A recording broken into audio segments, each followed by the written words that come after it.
Hi everyone, welcome back to Devils the Automators. If you're new here, this is the place where we break automation rules to make your work smarter and easier. In today's tutorial, I'll guide you through 3 different ways to install Power Automate Desktop, whether you prefer the quick Microsoft Store method, the advanced MSI installer, or downloading directly from the Power Automate portal. By the end of this video, you'll know exactly which option works best for you. Let's get started. Before we jump into installation, let's quickly check the prerequisites and hardware requirements. You'll need Windows 10 or Windows 11, a Microsoft account to sign in, and a stable internet connection.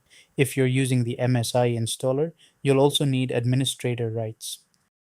For hardware, a standard development setup is enough. Processor, dual-core CPU RAM, minimum 4 GB disk space, at least 2 GB free. Network, standard internet connection. This setup is more than enough for learning, building flows, and running small automations on your personal machine. First, let's look at the easiest method, installing from the Microsoft Store. Open the Microsoft Store on your Windows 10 or Windows 11 PC. In the search bar, type Power Automate Desktop. You'll see the app appear in the results. Click Get, and within a few minutes, it will be ready to use. The best part about this method is that you don't need administrator rights, and updates happen automatically in the background.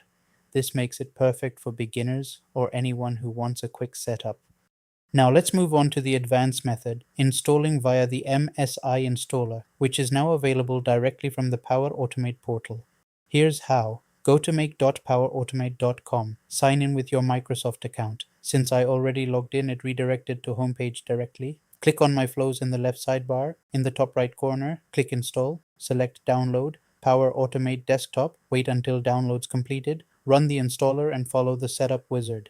Choose Installation Path. Check the option to install WebDrivers if you plan to automate browsers. Click Install and then Finish.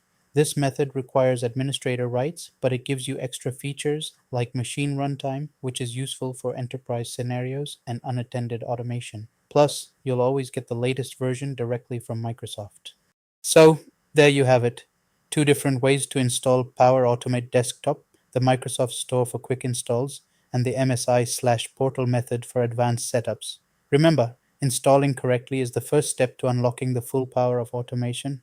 In upcoming videos, I'll show you how to create your first flow, automate repetitive tasks, and even connect desktop automation with cloud flows. If you found this tutorial helpful, please give it a thumbs up. It really helps the channel grow. And don't forget to subscribe and hit the notification bell so you'll be the first to know when new automation hacks drop.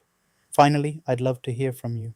Which installation method worked best for you? Drop your answer in the comments below and let's start a conversation. Thanks for watching Devils the Automators, and I'll see you in the next video.